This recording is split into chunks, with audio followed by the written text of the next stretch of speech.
Hello guys, welcome back to my channel. It is Drew here from Lone Fox, and today we are doing more do-it-yourself projects because I just needed to do more. Like, I think I mentioned in my last video that I was just gonna combine all my fall content into that one room decor slash room makeover video, which if you guys have not seen, I uploaded it like maybe a week and a half ago, and I'll put it in a card up here. But I kind of just wanted, honestly, to break out more fall decor. I'm just in the mood. For some reason, I was just gonna keep it to one video, but I was like, you know what? Let's do one more video. So I'm doing one more fall-inspired DIY home decor video today for you guys, and a good majority, I think 3 out of 4 of them, are actually really great to use year-round if you just like more warm tone home decor. And then one of them is a little bit more, it's like pumpkin themed, so of course that's a little bit more October-y, November-y, sort of fall harvest themed, if you will. But I wanted to make some projects in this video that were not super themed to fall, but just fit the color palette and just fit the mood for the fall time. Anyways, if you are not already, guys, make sure to subscribe to my channel. I post brand new home decor and DIY content every single week, and I have some really fun videos coming out that you guys are going to legit love. I've been planning them, I've been filming them. Turn on that little bell icon next to the subscribe button. That way you are notified when I upload brand new videos, because if you're subscribed, sometimes YouTube doesn't even send you the video. So click that bell because you're gonna get the video in your inbox. And also make sure to follow me on Instagram. It's Lone Fox Home. We've been doing a lot of fun stuff over there. I actually just launched my first set of Lightroom presets, and they're really great for you to use on your phone. So if you would like to edit your photos in a similar style that I do, I just launched them. There's actually 7 presets that you get for $15, and you can just download them, put them in your Lightroom app on your phone, which is 100% free, and filter your photos in a similar way I do. And it's actually perfect for fall because a lot of the filters are very warm toned. But I'm just gonna stop rambling because we need to get into this fall decor. I think you guys are gonna love these projects, and I'm just honestly so excited for you to watch them. So let me know which one is your favorite, but let's get started. Jumping right into the first project here, I actually had this IKEA plastic box storage that's literally been in a drawer for so long, so I decided to spray paint it white. I believe you might be able to purchase these white, but I had a mint one, so I took some spray painted it white, but I left the inside mint because I loved that color. And then I grabbed some leaves, and these I actually got at Joann's Fabrics. They are real leaves. They sell them in miniature bundles, some eucalyptus, and then some dried baby's breath flowers, just anything that's kind of like fall vibes, you know? And then I took the leaves and I actually put them in the top of the lid, and the thing that I love about this lid is that it actually had like this lip around the edge, which is about 1/2 inch tall, so I knew I would be able to put some stuff in here and then epoxy over the top of it to create like a really unique lid. So what I did was I used a hot glue gun to glue these leaves or flowers or whatever you're putting in here down, and you're gonna wanna make sure that you really glue them so that they're perfectly flat. So try to glue around all of the edges, glue every single part of the leaf, every single part of the flower down so it is flat. That way when we pour the epoxy or the resin over the top, it fills in all the gaps and areas and it makes it like a sheet of glass over these really pretty little florals.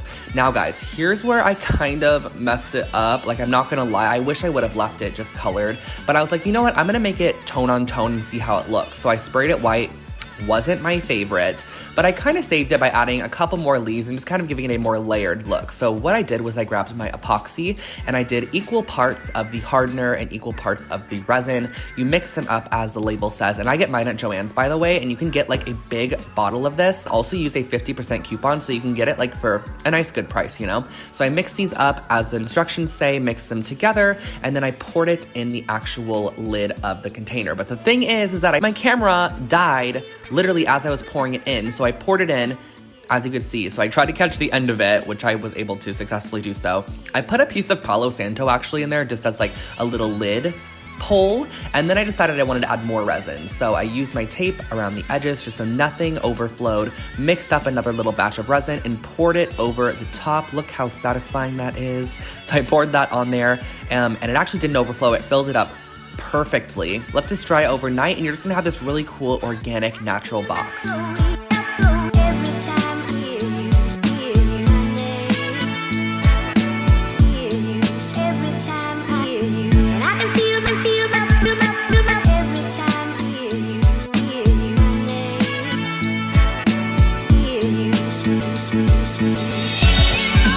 This next project here is kind of an eclectic take on your traditional stuffed pumpkin decor item. So I grabbed these velvets, and one of them is a crushed velvet and one of them is just a normal velvet. And the thing that I'm gonna share with you guys is like 2 easy ways to create circles. So if you find a small circle item, you could put it in the center of your fabric, and I just kind of eyeballed out from the edge about 3 inches, and it's so much easier than trying to freehand a circle on a piece of fabric. But of course you can use a template as well. I just cut out a random, probably about 9-inch circle of fabric, and I wanted to keep it organic looking because I feel like it makes your pumpkin a little bit of a better shape. So I grabbed a piece of embroidery thread and a needle, and I just went in and out all around the edges doing a basic stitch because we're gonna gather this in the center once we go all the way around the edge and create a pumpkin. So the thing I love about this is the velvet really adds a nice texture, and this crushed velvet is so pretty. I wish I was able to get the yellow one in the crushed velvet as well.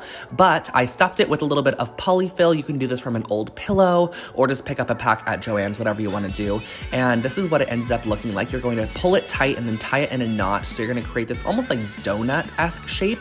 And then I took a wooden dowel and I cut it down. This looks a lot more aggressive than it actually was. I just cut it down on this little cutting tool that I have, and then I use a hot glue gun to just glue it down into the center. And the thing I suggest is to push it down in the center and then twist it all the way to the bottom and try to catch the fabric at the bottom so that it kind of creates that pumpkin bulbous shape. I know that sounds weird, but that's what it is. So I went on to my yellow fabric. The tip I use for this is to cut a basic square out and then create 4 notches in the center points and then connect those notches. So by just creating little half circles. So you don't have to really freehand an entire circle. You're just freehanding curves that end up to be a circle. So then I cut that out. This is the yellow velvet, and I use a little bit of embroidery floss with a needle. I went all the way around the edge, same as the last one.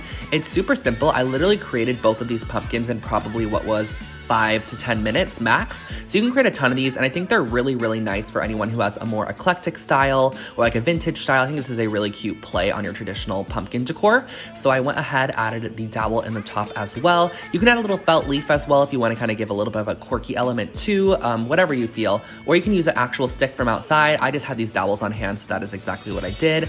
Push it down to the bottom, and these are your finished velvet pumpkins.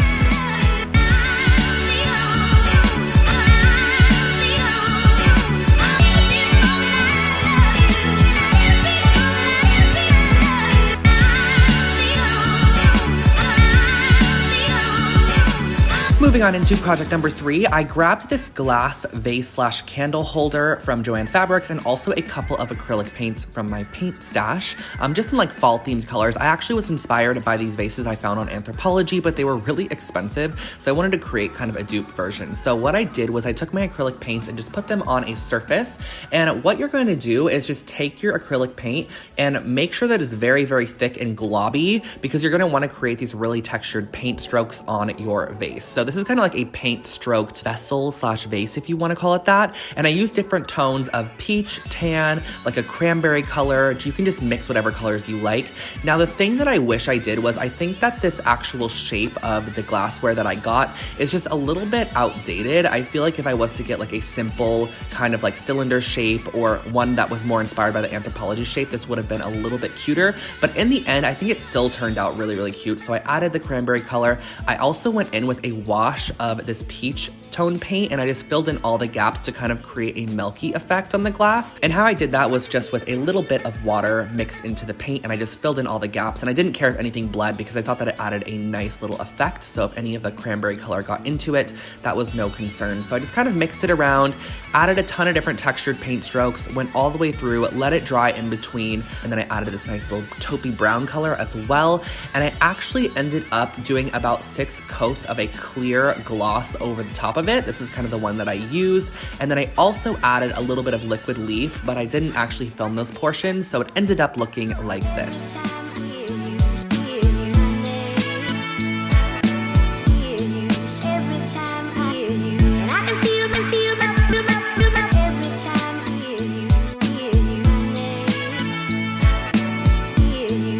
I wanted to create a pillow as well, so I found these little fabric quarters at Joann's Fabrics. They're super affordable, and I also got just a 1/4 yard of each of these other fabrics cut, but I just got them in different little patterns that I thought were cute for the fall time, that can also transition to be year-round if you want to. So all you're gonna do is cut little squares out of your fabric, and we're cutting leaf shapes. So how I do this is I actually fold the fabric in half, almost as if you're creating one of those paper hearts, if you remember, like when you fold it in half, and then you create half the heart and you open it, it creates the full heart. We're doing the same thing with the leaf. So we're folding in half, cutting half the leaf shape, and then when you open it, it's gonna be the full leaf shape. So I have some mustard fabrics. I have that really pretty gingham one, and then if you could see that one on the left, it is so cute. It has little woodland creatures on it, and then it has like trees and stuff. So I just cut multiple different fabrics out in this really pretty, like light-ish yellow, tan, taupey color palette, and I also added the dark gray just for some contrast. So these are my finished off leaves, and I pushed those up, and we're working on a simple white IKEA pillowcase, and I'm placing these leaves all over the place. And once I have them placed in the desired kind of like style that I like, I'm going in with just a tiny little bit of fabric glue right on the center just to hold them in place, because I am going to be hand stitching them down. So I'm just adding the fabric glue to hold them as I'm hand stitching, so I don't have to kind of place each one. And what I'm doing is I'm just going in with a little bit of a cream toned embroidery floss and just doing the most basic in and out like stitch around each of the leaves. So I did this on every single leaf. I actually have to finish up a couple of them still because I ran out of the embroidery floss color I was using. So I went around all of the leaves, went in and out, and I'll just let you guys watch so you can kind of see exactly what I am doing. But it's just a repetitive process from here, but it's a great thing to do like while you're watching a TV series, perhaps Hocus Pocus since it's the fall time, maybe even Halloween Town, maybe even a spooky horror movie, whatever you want to watch. Just feel free to watch anything while you're doing this.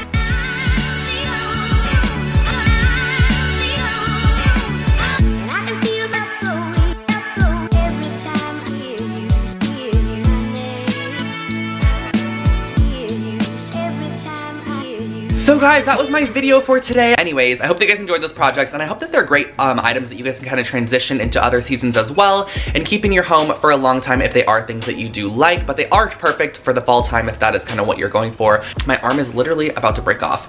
Anyways, don't forget to comment, rate, and subscribe. I've been commenting back so much to you guys lately. It is so much fun, so leave a comment. Let's have a little discussion in the comment sections below. And of course, don't forget to subscribe and click the little bell icon to be notified when I upload brand new videos. And you can also follow me on Instagram at Lone Fox Home, and then my personal Instagram at I'm Drew Scott, which is where you can find a lot of those presets. So if you were curious about them, link in the description box below for the presets. I'm really excited about them. And I was actually also thinking, guys, should I create a set of presets for interior design photos, like for more lifestyle, like flat lay, interior, kind of like moody style of photos, not really like people photos, you know, more like product photos in a way. Not really product, but like lifestyle-y photos. Does that make sense? Let me know if you guys would like that. I edit all my photos in a certain way on my Lone Fox Instagram, so let me know if you're curious about that. I can definitely create a preset pack as well. Have an amazing rest of your day. I love you all so much, and bye guys.